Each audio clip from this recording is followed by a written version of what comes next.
بسم الله الرحمن الرحيم.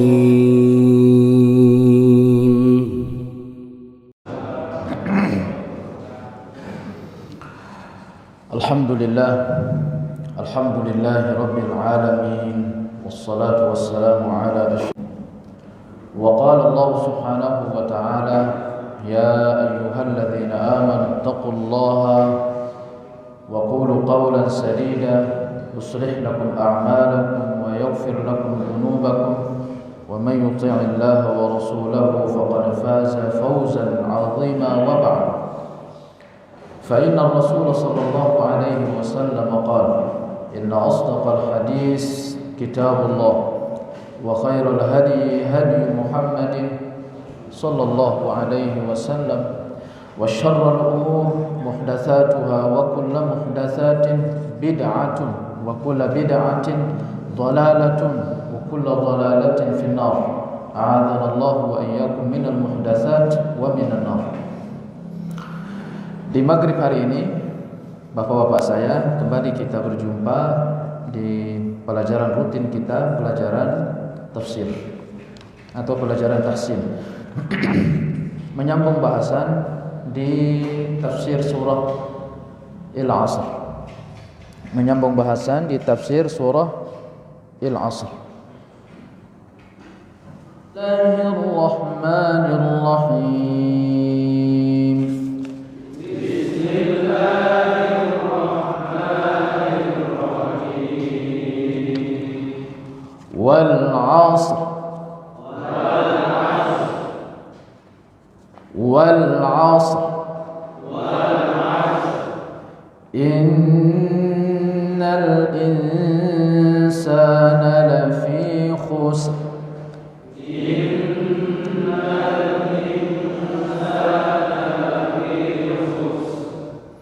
Illa alladhina amanu wa 'amilus salihati wa tawasaw bil haqq.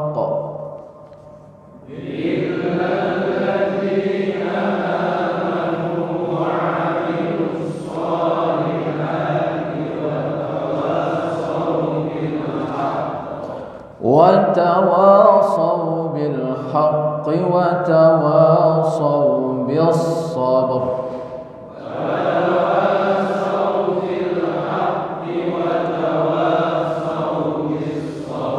Alhamdulillah, kita masuk di surah Al-Asr, bapak saya. Sebelumnya kita sudah berbicara atau sudah memuqaddimahi, membuka penjelasan dari tafsir surah Al-Asr.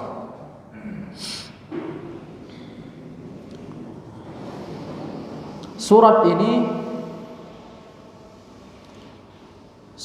surat yang di antara surat-surat yang ayatnya pendek tetapi maknanya banyak. Sebagaimana disebutkan oleh Al-Imam Asy-Syafi'i rahmatullah alaihi wa radhiyallahu taala anhu qala, beliau berkata, laulam yanzil ghairu hadhihi surah lakafatin nas. Kalaulah tidak dia Allah menurunkan selain surat ini, lakafatin nas, niscaya telah cukup untuk manusia. Li'annaha syamilat jami'a ulumil Qur'an, karena di dalamnya terkandung ilmu-ilmu Al-Qur'an. Sepertiga Al-Qur'an berbicara tentang sejarah, sepertiga lagi berbicara tentang hukum-hukum, sisanya berbicara tentang akidah. Dan itu oleh suratul Asr telah dijelaskan pokok-pokoknya. Maka kata Imam Asy-Syafi'i, kalau sekiranya Allah tidak menurunkan satu surat kecuali surat ini, niscaya sudah cukup. Kemudian surat ini, para ulama sebagian mengatakan Makkiyah. Di antara imam yang menyebut ini Al-Imam Ibn Abbas. Kemudian sebagian lagi mengatakan Madaniyah. Di antara ulama yang mendukung ini adalah Imam Mujahid wa Muqatil dan ulama-ulama yang lain. Dan telah lewat dari kita bahwa Allah Subhanahu wa taala berfirman, wal 'asr, demi masa. Di antara atau sekelompok ulama menafsir il 'asr dengan salat asar itu sendiri. Ya, salat il 'asr. Maka ketika Allah berfirman wal 'asr, artinya demi salat asar. Ya, kenapa salat asar? Berarti menunjukkan bahwa salat ini agung, besar. Maka sudah lewat kita kemarin beberapa riwayat bapak saya. Di antaranya hadis Rasulullah, man fatathu salatul asr faka'annama wutira ahlahu wa malah. Siapa yang lewat salat asr atau ketinggalan salat asr, maka itu seolah-olah keluarganya, hartanya itu dicuri oleh orang lain. Barakallahu fiik. Gak ada orang ingin istrinya dicuri dalam kondisi dia pergi kerja. Tapi ada orang-orang yang dalam kondisi kerja istrinya dicuri oleh orang lain. Yaitu apa? Orang yang mungkin berada di PT tapi dia enggak sholat asar, maka itu sama, istrinya dalam kondisi dicuri, harta-hartanya dicuri. Maka ini juga sekaligus bapak saya, jangan sampai kita beralaskan capek atau lelah lalu lewat solat. Ya umpamanya solat asar.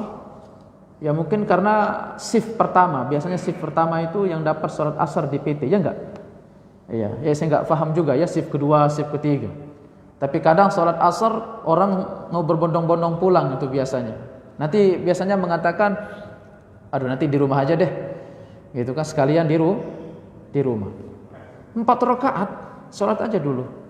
Atau misalkan di pinggir jalan bapak saya, ya mungkin yang maaf bapak saya mungkin yang kerja di SBI misalnya, masjid di seberangnya ada Masjid Al-Banna. Tapi kadang ya mungkin itu tadi, mungkin pingin cepat sampai rumah, nanti di rumah saja deh, begitu. Barakallahu fiik. Akhirnya padahal masjid dari 1 meter ke 1 meter di Cilengsi itu banyak masjid bapak saya. 1 meter lagi ada masjid, 1 meter lagi ada masjid. Makanya kalau kita lihat dari sisi hukum fikih, kalaupun mungkin jarak tempuh lebih dari 85 kilo, itu mungkin masih rendah untuk kita katakan orang itu boleh untuk melakukan hukum-hukum qasar salat karena safar. Karena masalahnya di setiap jarak itu ada masjid. Iya. Ya, bapak saya, para ulama itu berselisih faham terkait masalah hukum safar. Sebagian ulama mengatakan safar itu harus memenuhi jarak 85 kilo. Di bawah itu enggak boleh untuk dia melakukan qasar salat. Ya, qasar salat itu tidak boleh dilakukan kecuali dalam kondisi safar atau dalam kondisi uzur-uzur yang lain.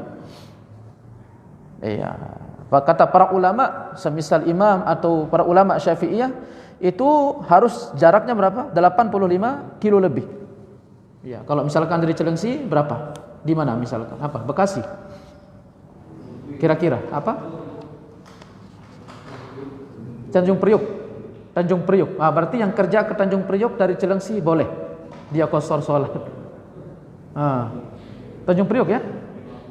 50. Berarti belum boleh berarti.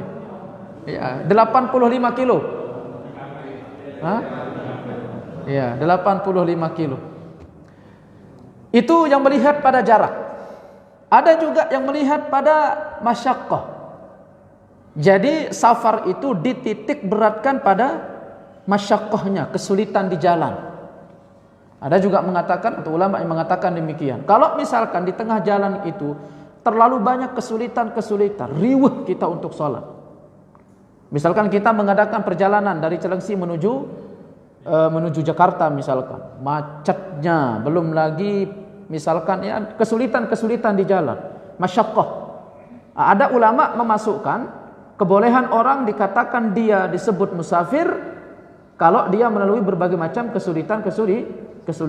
Berarti kalau dia lihat kesulitan, jarak berfungsi atau tidak? Tidak berfungsi. Ada kadang jarak itu kalaupun jauh, tetapi apa? Lapang perjalanannya. Tapi ada kadang perjalanan itu pendek, tapi banyak kesulitan, rintangan di tengah jalan. Nah, ada ulama yang melihat atau menitik beratkan itu pada kesulitan. Kalau misalkan banyak kesulitan, misal seperti ke Jakarta, macet, lampu merah, segala macam, berdesakan. Ada mengatakan boleh untuk melakukan apa? Atau disebut safar. Ulama yang ketiga mengatakan tidak kesulitan, juga tidak pakai nominal, tidak pakai jumlah, tidak pakai ukuran. Yang penting dia berjalan keluar dari tempatnya, maka dia sudah disebut sebagai musafir. Barakallahu fiik. Boleh untuk mengqashar salat. Tapi wallahu a'lam, yang paling hati-hati itu yang pakai ukuran 85 kilo. Ini yang paling hati-hati. Iya. Ini yang paling hati-hati. Maka Syekh bin Baz rahimahullah itu pernah ditanya terkait kasus mahasiswa yang ada di Madinah. Kondisinya musafir atau bukan? Musafir. Nah, kemudian nanti perbedaan pendapat di kalangan para imam. Berapa hari orang itu disebut musafir? 3 hari, 1 minggu, 1 bulan, 1 tahun? Kata para ulama ada mengatakan 3 hari itu paling banyak, setelahnya itu enggak boleh. Berarti lebih dari 3 hari dia wajib untuk sholatnya orang mukim. Enggak boleh lagi pakai qashar. Kalau sudah lebih dari 3 hari. Misalkan Sultan pulang ke Lombok, tapi saya orang Lombok ya. Atau misalkan dari Cilengsi ke mana? Ke Kalimantan misalkan. Saya Kalimantan mukim 3 hari boleh qashar sholat. Tetapi setelah 3 hari tidak boleh lagi. Harus sholatnya sempurna. Tapi ada kata para ulama, tidak ada batasan waktu. Selama Anda itu bukan menjadi orang di situ, ditandai dengan punya KTP. Selama Anda tidak punya KTP di situ, dianggap sebagai orang di situ, maka boleh selama itu untuk mengqashar salat. Tapi wallahu a'lam, yang lebih kuat adalah 3 hari. Lebih dari itu maka baiknya untuk tidak mengqashar. Harus apa? Harus salat mukim. Baik. Salat asar. Ini masuk ketika Allah berfirman wal asr, maksudnya apa? Demi salat asr. Kemudian juga kemarin kita sudah lewat riwayat Bapak saya, masih ingat? Seorang perempuan pezina ya, di mana suaminya pergi merantau, kemudian istrinya berzina di rumah, kemudian dari perzinahan itu lahir anak, kemudian anak itu dimasukkan ke dalam sebuah tong, kemudian anak itu dibunuh. Kemudian hasil dari tong yang tempat menaruh anaknya itu dijual oleh siapa? Oleh wanita tersebut. Barakallahu fiik. Dosanya berlapis-lapis. Pertama, berzina. Setelah berzina membunuh. Setelah membunuh, ya, dimutilasi anaknya, dimasukin ke dalam tong. Setelah dibuang bangkai anaknya, kemudian tong itu dijual lagi sama dia, dapat uang. Barakallahu fiik. Lalu dia datang kepada Rasulullah sallallahu alaihi wasallam. Lalu apa kata Rasulullah? Amma zina fa alaikir rajmu bisababih. Adapun zina, kamu wajib untuk dirajam karena dia berzina dalam kondisi sudah menikah. Ya. Wa ammal qatlu fajazauhu jahannam. Adapun kamu membunuh anakmu, maka kamu masuk neraka jahanam. Kemudian kedua kata Rasulullah, adapun engkau menjual tong tadi dari bekas engkau mutilasi anakmu, faqadir takabti kabira, engkau sudah melakukan dosa besar. Artinya hasil dari jual tong tadi itu adalah haram. Lakin dhanantu annaki tarakti salatal asr. Tetapi aku menyangka buah dari itu semua karena engkau meninggalkan salat asar. Ay kama qala sallallahu alaihi wasallam. Ya karena itu bapak saya, orang yang malas salat asar itu umumnya itu karena memang dia malas salat asar. Ya. Malas, apalagi kalau sudah sempat tidur ya dari zuhur itu. Begitu Pak Haji azan asar, Allahu Akbar, Allahu Akbar. Waduh, udah asar aja gitu kan. Baru makan zuhur, baru makan siang. Sudah asar saja. Makanya umumnya orang yang telat sholat asar atau umumnya orang yang meninggalkan sholat asar itu umumnya hatinya keras. Umumnya itu hatinya keras. Makanya orang kalau sudah terbiasa bangun sholat asar sama subuh, itu insya Allah hati lembut. Ya, karena dia sudah berupaya melawan nafsu, melawan syahwatnya untuk bangun sholat subuh dan yang lainnya, bangun sholat asar. Barakallahu fiik. Begitu ya Umar ya. Ya. Baik bapak saya. Kemudian disebutkan juga bahwa kenapa Allah Subhanahu wa taala bersumpah dengan waktu salat asar? Li fadilati salatihi, karena keutamaan salatnya.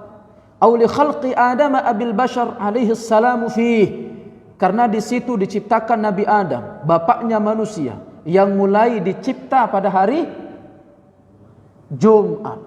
Kemudian hari Sabtu, termasuk hari Sabtu penciptaan bapak kita Nabi Adam alaihi salam. Faqad ruya annahu qala al-'asru al-'ashiyyu. Ada juga mengatakan bahwasanya waktu asar maksudnya adalah sore hari.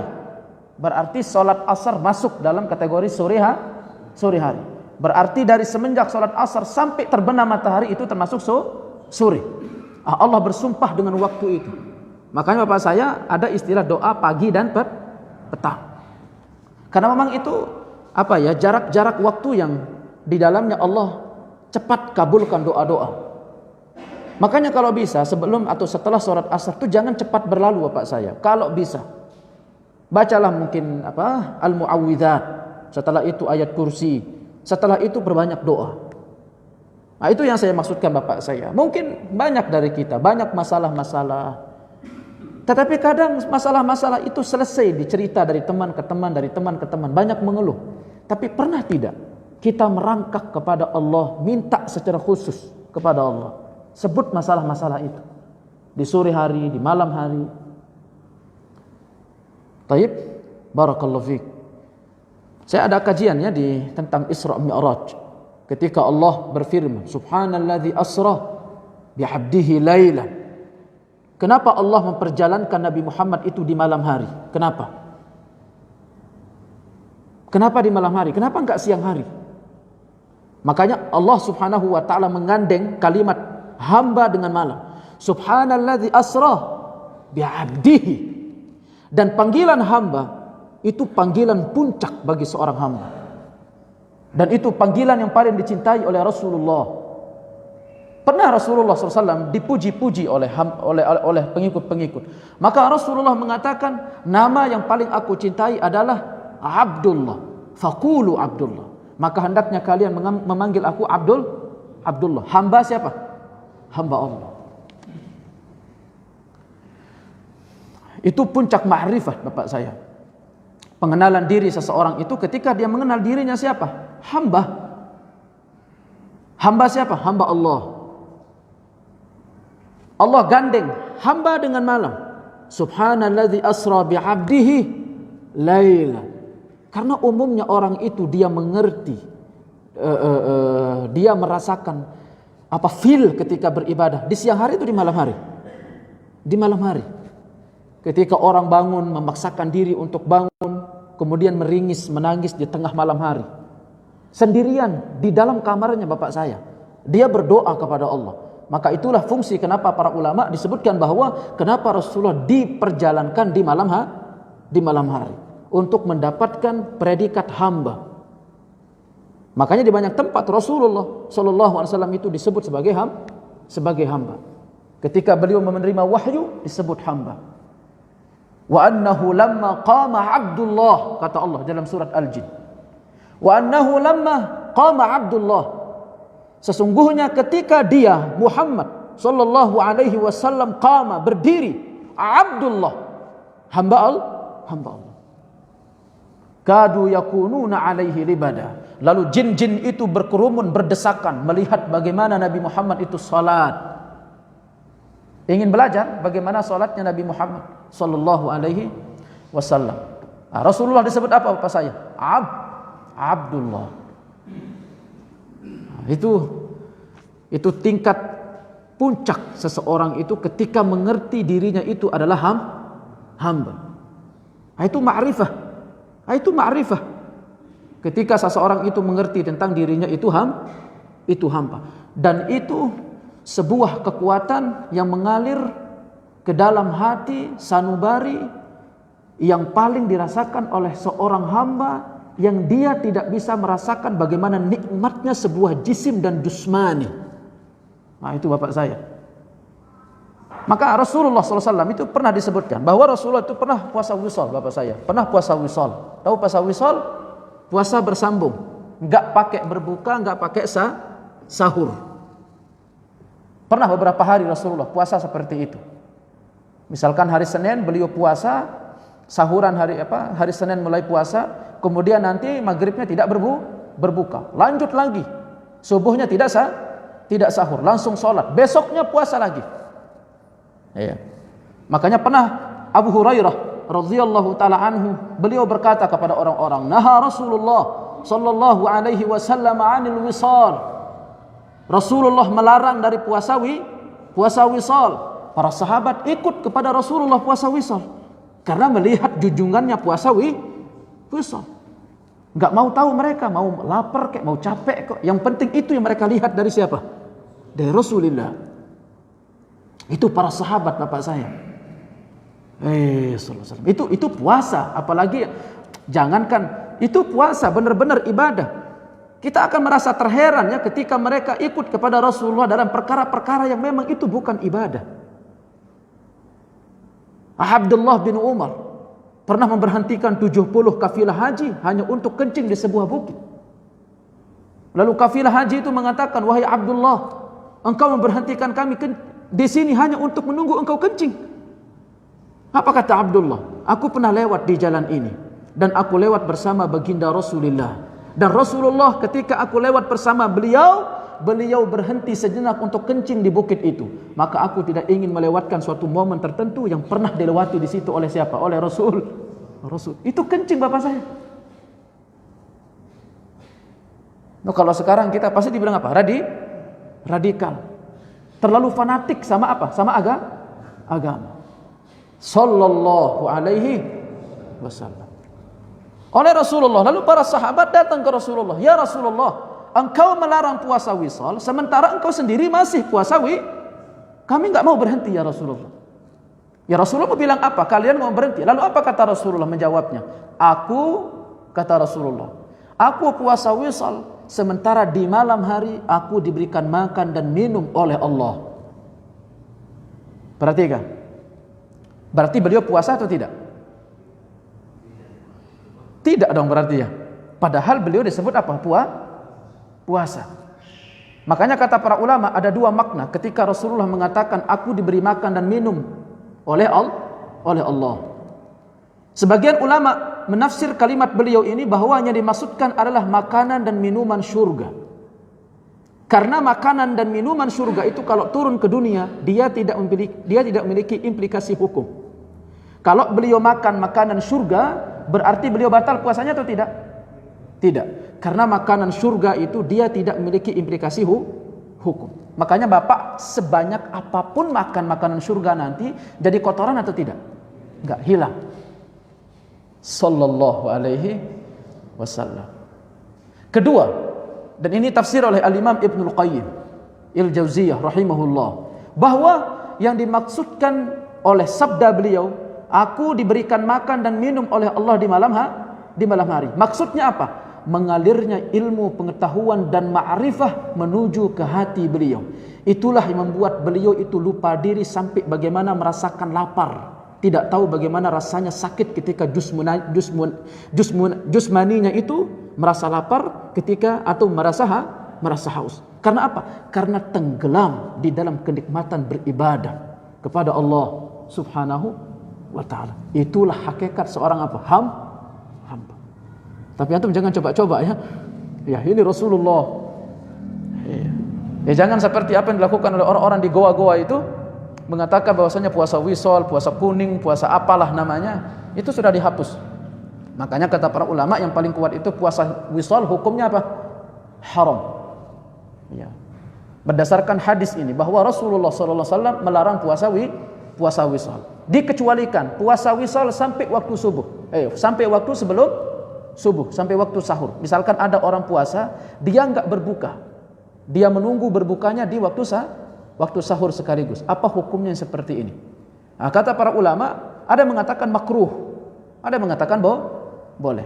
Intinya bahwa yang paling baik dan yang paling baik itu apa? Menyegerakan berbuka. Sebagaimana disebutkan di dalam hadis bahwa akan senantiasa umat itu berada dalam kebaikan ma'ajalul fitrah, selama dia itu menyegerakan berbuka. Berarti orang yang tidak menyegerakan berbuka hukumnya haram atau bagaimana? Misalkan saya agak telat berbukanya, enggak menyegerakan berbuka, hukumnya apa? Tidak dapat pahala sunnah. Makanya kata para ulama, tidak menyegerakan berbuka itu tidak makruh, ya, hukumnya tidak makruh. Baik. Dan orang yang menyegerakan berbuka hukumnya sunnah. Artinya apa? Orang yang lewat dari itu hukumnya boleh. Iya. Tetapi memang demikian. Yang paling terbaik itu adalah menyegerakan berbuka. Karena memang itu pernah terjadi di zaman Rasulullah sallallahu alaihi wasallam. Dan itu puncak kenikmatan ketika seseorang itu sampai mengerti tentang dirinya itu seorang hamba. Sallallahu alaihi wasallam. Akhirnya Rasulullah sekitar tinggal berapa hari ya beliau puasa Ramadan pada waktu itu. Akhirnya beliau keluar dan berhenti dari puasa wisol karena melihat hilal.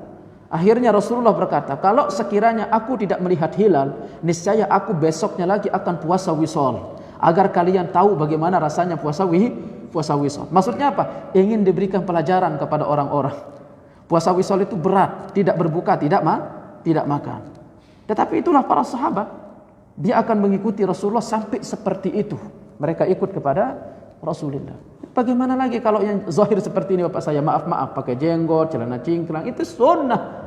Dibahas di dalam fikih, hukumnya wajib, hukumnya haram, dibahas dalam fikih. Apalagi yang kayak tadi itu, seperti misalkan hanya kencing, hari itu didapati beliau itu berdiri di pohon, berteduh di pohon, berteduh begitu. Oleh orang-orang yang lewat ditanya, "Ya Abdullah, kenapa kamu lakukan itu?" "Karena aku melihat Rasulullah selalu berteduh di bawah pohon ini." Sallallahu alaihi. Makanya Abdullah bin Umar itu sampai disebut apa? Majnun, gila dalam mengikuti sunnah.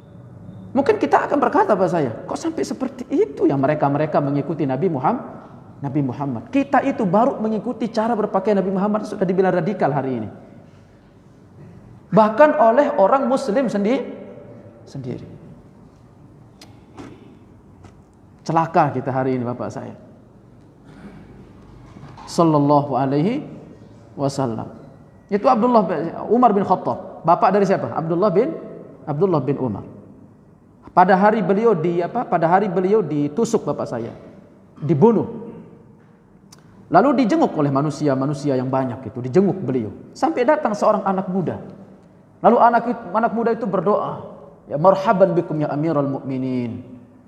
Nurahibukum bitarhibillah." Ya selamat, ya semangat engkau wahai Amirul Mukminin. Kami mentarhib engkau dengan tarhibnya Allah. Engkau ini adalah sahabatnya siapa? Rasulullah. Engkau hidup bersama siapa? Rasulullah. Engkau berjihad bersama siapa? Rasulullah. Dan engkau khalifahnya setelah siapa? Abu Bakar. Khalifahnya siapa? Rasulullah. Ini orang penduduk surga. Wahai Amirul Mukminin, berbahagialah engkau. Nubashirukum. Berbahagialah engkau. Lalu orang ini ketika setelah memberikan kata-kata motivasi kepada Umar bin Khattab, lalu dia berbalik ke belakang untuk pulang. Akhirnya Umar bin Khattab menolehkan pandangannya ke anak muda itu. Karena Umar bin Khattab lagi sebentar mau wafat ya, karena saking sakitnya waktu itu ditikam beliau dengan sebuah belati yang sudah diberikan racun. Ya, dikejar dari belakang saf, kemudian beliau dibunuh ketika beliau menjadi imam salat.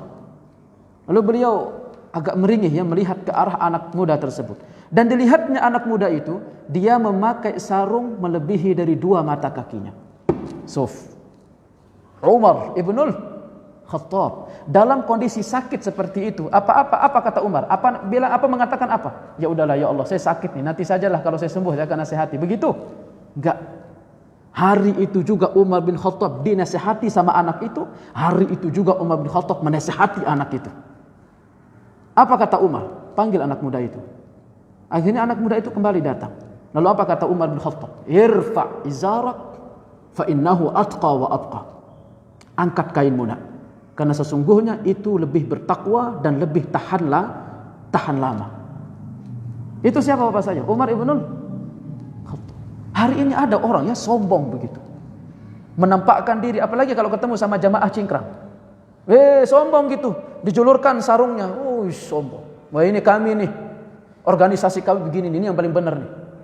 Tampak dari wajahnya, tampak dari keinginannya ingin menampakkan sarungnya itu panjang, enggak apa-apa.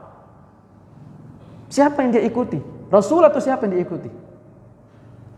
Saya enggak berbicara tentang hukum sunnah, hukum wajib bapak saya. Saya tanya sekarang, yang dia ikuti siapa? Rasulullah atau siapa?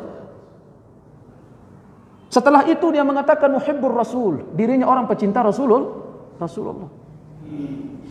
Memalukan atau tidak bapak saya? Sallallahu alaihi wasallam. Itulah yang terjadi hari ini.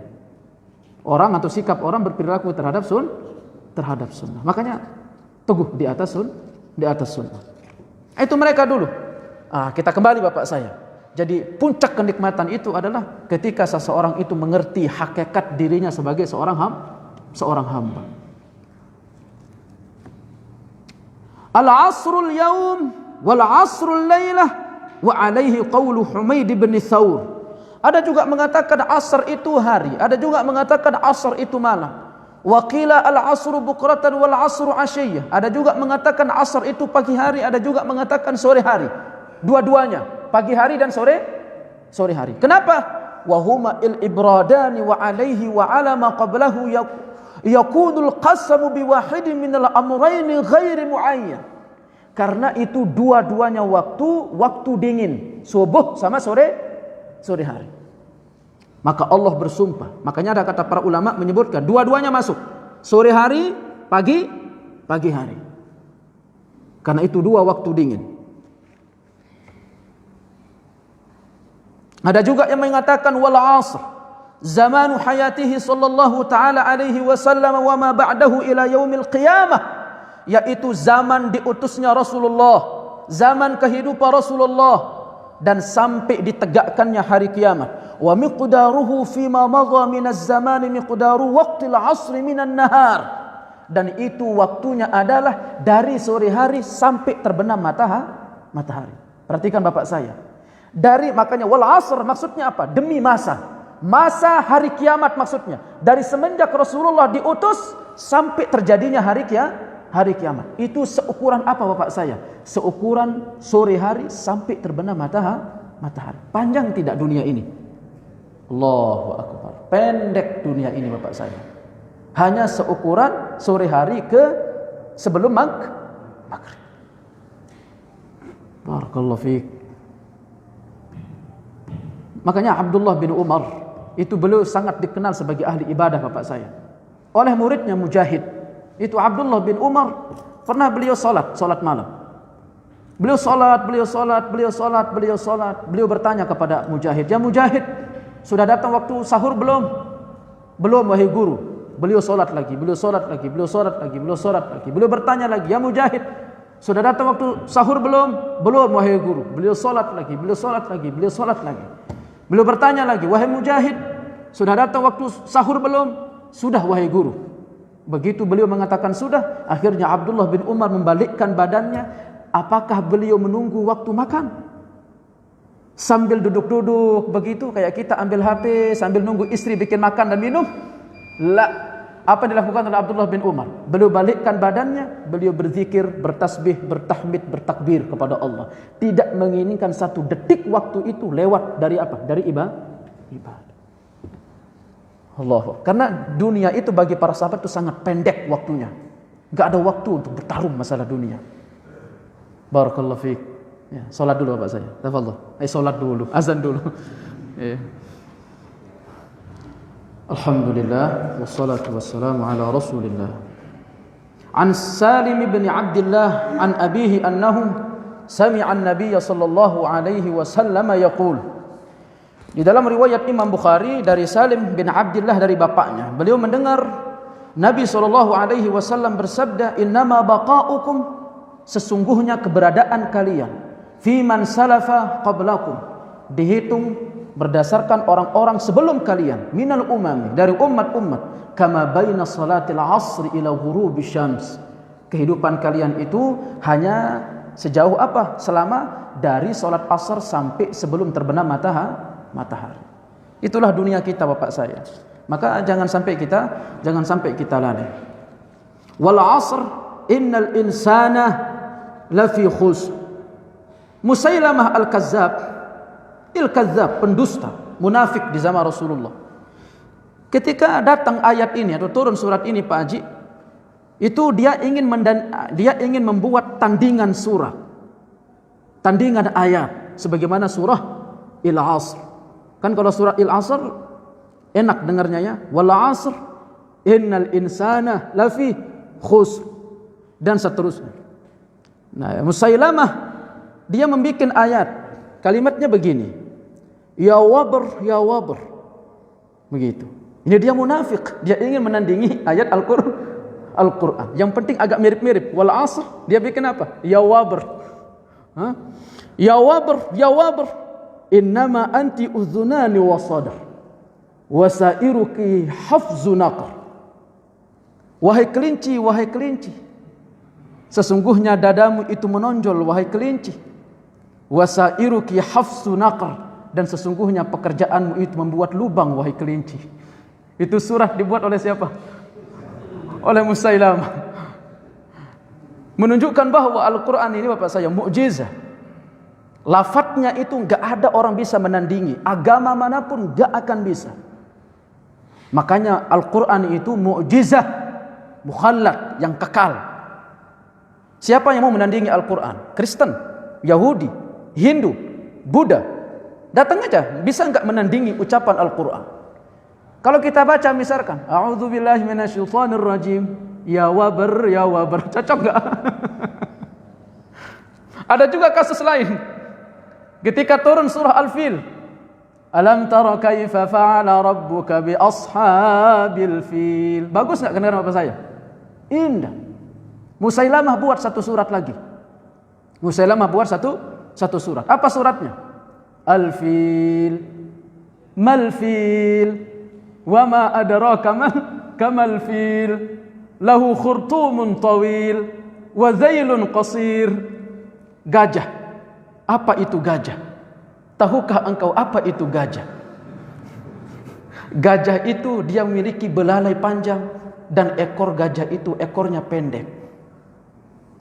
Itu siapa yang buat? Musailamah al-Kadzdzab. Ya. Akhirnya orang yang Amr yang berada di sisinya waktu itu. Karena Amr pada waktu itu dia bawa, saya dapat surat nih dari Muhammad. Akhirnya dia buat. Akhirnya bertanya kepada Amr, ya Amr, bagaimana tentang surat yang saya buat tadi? Akhirnya apa kata Amr? Saya kira kamu pun tahu kalau saya itu bahwasanya mendustakan dirimu, tidak percaya. Bagaimana ayat, bagaimana surat yang kamu buat itu sangat jauh dari keindahan kosakata serta keindahan dari bacaan-bacaan ayat suci Al-Quran. Nah, ini ketika turun surah Al-Asr. Innal insana lafi khusr. Sesungguhnya manusia berada dalam kerugian. Illal ladzina amanu, kecuali orang-orang yang beriman. Wa amilus solihat, lalu dia beramal saleh. Wa tawassau bil haqq, saling berwasiat dengan kebenaran. Wa tawassau bis sabr, dan saling berwasiat dengan kesabaran. Maka itulah yang dimaksudkan oleh Syekhul Imam Muhammad bin Abdul Wahhab rahimahullah di dalam kitab beliau Salasatul Usul. I'lam, ketahuilah, Makanya beliau menggunakan kata ilmu. Ilmu itu al-idrak. Idrakus syai' ala ma huwa kana alaihi idrakan jazima. Mengetahui sesuatu dengan pengetahuan yang pasti, dengan sifatnya yang pasti.